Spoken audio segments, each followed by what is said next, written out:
Este módulo ilustra el razonamiento probatorio que puede ser empleado para la valoración de la prueba judicial. De igual forma, ilustra dos visiones probabilísticas que permiten graduar la fuerza inferencial o el peso probatorio de un conjunto de pruebas.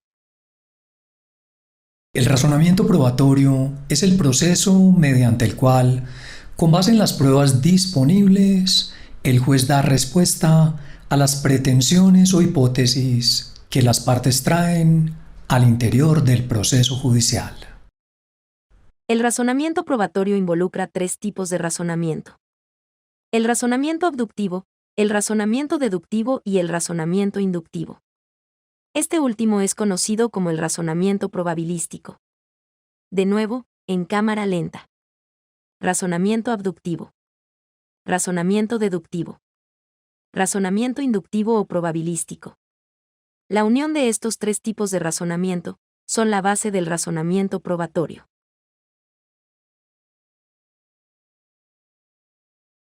Veamos un poco de teoría del razonamiento deductivo. Las historias propias del derecho emplean este tipo de razonamiento. Este razonamiento es muy riguroso, pues de la verdad de las premisas, se sigue necesariamente la verdad de la conclusión. Por ejemplo, la primera premisa sería: todos los A son B. La segunda premisa sería: X es una A. Por tanto, la conclusión sería que X es necesariamente una B. Veamos un ejemplo. La primera premisa sería: el asesinato de B fue premeditado. La segunda premisa sería: A era el único que sabía dónde estaría B esa noche. Por tanto, la conclusión sería que A es necesariamente el asesino de B. Aristóteles nos dice que la palabra premeditado en la primera premisa puede significar o que dicho asesinato fue planeado hasta el último detalle por A, o que A tuvo una oportunidad de asesinar a B, y lo hizo. En el segundo caso, no es cierto lo que se afirma en la segunda premisa. Es decir, no es cierto que A era la única persona que sabía dónde estaría B esa noche. Entonces la palabra, necesariamente, de la conclusión, no se cumple y por tanto no sería un argumento deductivo válido. Debe tenerse cuidado de la ambigüedad que se puede presentar en las premisas, a fin de conectar la verdad de las mismas con la verdad de la conclusión. Recuerda que en un argumento deductivo, de la verdad de las premisas se sigue necesariamente la verdad de la conclusión. Continuamos con un segundo tipo de razonamiento: el razonamiento inductivo. A diferencia de la deducción, la conclusión también se sigue de las premisas, pero no de forma necesaria sino tan solo probable. El razonamiento inductivo es un razonamiento que surge de observaciones de casos, los cuales generalizamos de forma probabilística. Por ejemplo, la primera premisa diría que muchas A son B. La segunda premisa diría que X es una A. Por tanto, la conclusión sería que X es probablemente una B. Por ejemplo, la primera premisa podría ser que a muchos chicos les encanta el chocolate. La segunda premisa podría decir que Miguel es un chico. Por tanto, la conclusión diría que es probable que a Miguel le guste el chocolate. De acuerdo con los grandes probabilistas, la palabra probable puede significar, por lo general, casi siempre, en la mayoría de los casos, con frecuencia.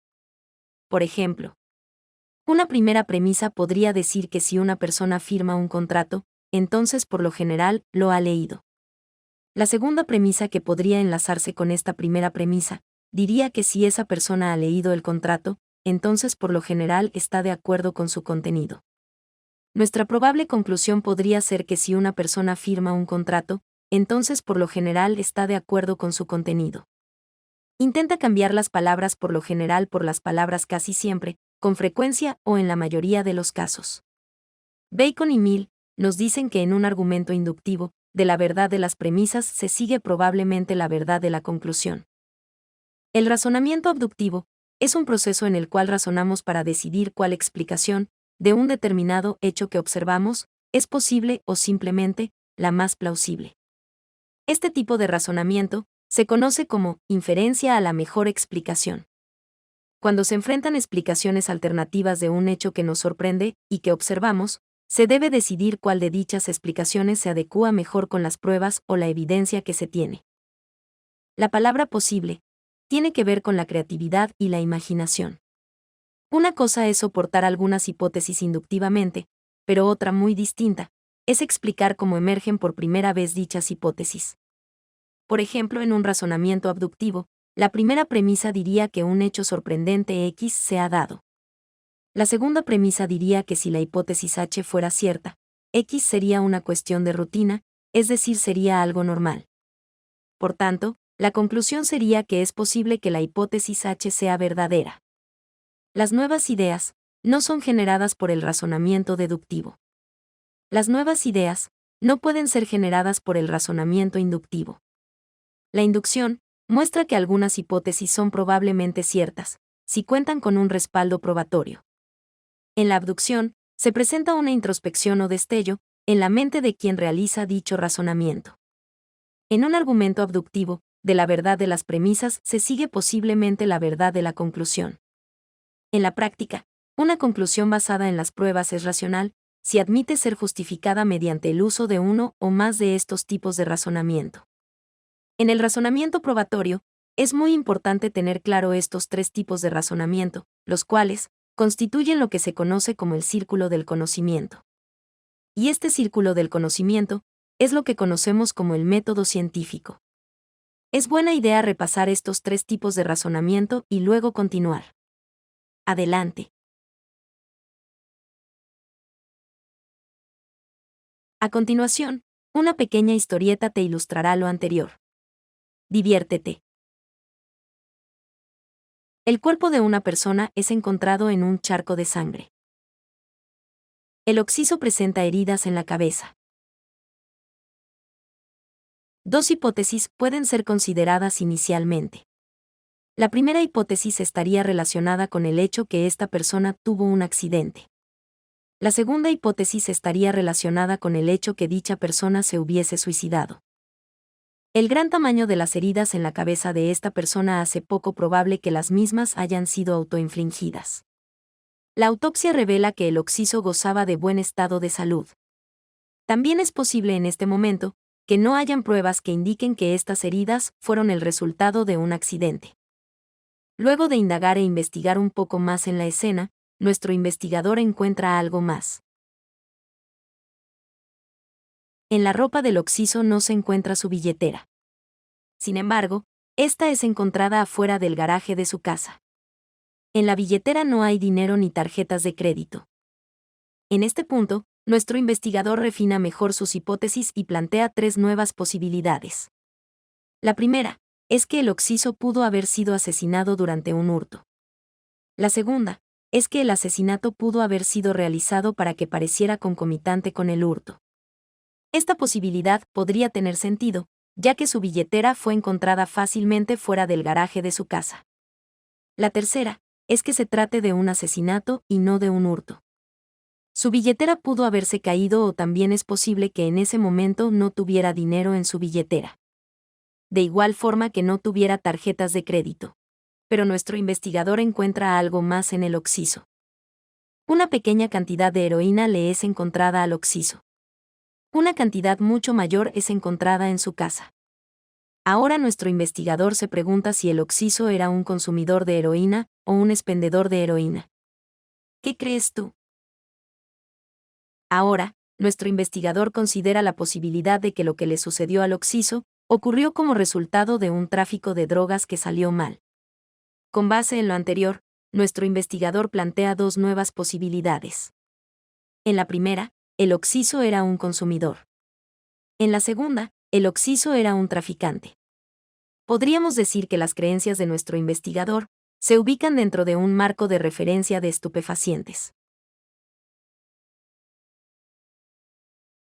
Si bien existen otras posibilidades diferentes a las señaladas por nuestro investigador, este decide moverse por la que señala al occiso como un traficante o expendedor. En su indagación e investigación, nuestro investigador entrevista a una vecina del occiso, la cual dice que ella vio salir corriendo de la casa del occiso a un hombre joven poco después del momento en que se cree fue asesinado. Con base en esta nueva prueba testimonial, nuestro investigador refina su última hipótesis, la cual se corresponde con el asesinato de un expendedor de heroína, llevado a cabo por un hombre joven, durante un expendio de heroína que salió mal, y que se hizo parecer como un hurto. Hasta aquí, hemos mostrado cómo procede el refinamiento de las hipótesis que planteamos a la luz de las nuevas pruebas encontradas y producidas. La tarea de conectar los puntos tiene que ver con la forma como ordenamos los pensamientos y las pruebas que tenemos en la generación o descubrimiento de nuevas hipótesis y nuevas pruebas. Esta tarea de conectar los puntos también tiene que ver con la forma como elaboramos argumentos defendibles y persuasivos sobre las hipótesis que consideramos y que son favorecidas por las pruebas que hemos recaudado y valorado.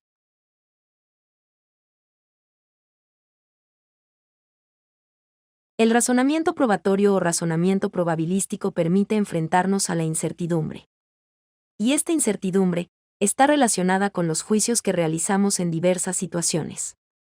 En el derecho, el juez se enfrenta a situaciones de incertidumbre en las que los hechos jamás se repiten de igual forma. Los hechos del demandante y del demandado en un determinado proceso son únicos e irrepetibles. No obstante esto, el juez debe tomar una decisión. A continuación, estudiaremos dos visiones del razonamiento probatorio o probabilístico, que se ajustan a las situaciones únicas e irrepetibles a las que se enfrenta el juez en el proceso judicial.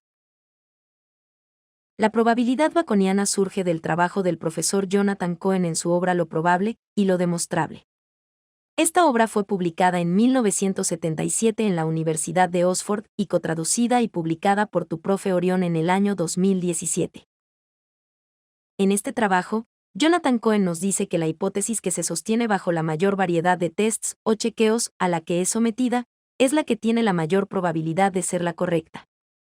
Por tanto, las inferencias baconianas propuestas por Cohen son de naturaleza eliminatoria y variante. Las probabilidades baconianas propuestas por Cohen tienen únicamente propiedades ordinales. Esto significa que no pueden ser combinadas algebraicamente, pero sí pueden ser comparadas. En la escala de probabilidades baconianas, el valor de 0 significa falta de prueba. Una hipótesis o un hecho con un valor de 0 probabilidad baconiana puede ser revisado posteriormente y llegar a tener algún valor de probabilidad en la medida en que sea encontrada nueva prueba. En la escala de probabilidades baconianas, el valor de 1 significa prueba total. Una hipótesis o un hecho con una probabilidad baconiana de 1 significa que tenemos total soporte probatorio para la hipótesis o el hecho. En las probabilidades matemáticas, el valor de 0 significa prueba contraria. Una hipótesis o hecho con un valor de 0 probabilidad matemática no permite revisión alguna, pues se trata de una hipótesis o hecho cuya ocurrencia es imposible. El valor de 1 significa que estamos convencidos de la certeza de la hipótesis o el hecho. En el sistema de probabilidades baconianas, cuando decimos que la hipótesis o pretensión del demandante es más probable que la hipótesis o pretensión del demandado, lo que estamos diciendo es que hay más prueba pertinente o relevante que favorece la hipótesis o pretensión de una de las partes, que la hipótesis o pretensión de la contraparte. Es la variedad de las pruebas, y lo completo que sean las preguntas que nos hacemos en relación con la credibilidad de las mismas, lo que cuenta.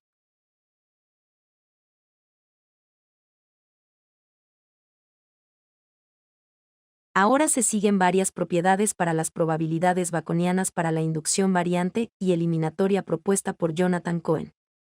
Primero, propiedades ordinales. Una primera propiedad ordinal sería: la probabilidad baconiana de la pretensión, hipótesis, hecho o proposición número 1, puede ser mayor o igual que la pretensión, hipótesis, hecho o proposición número 2, o viceversa.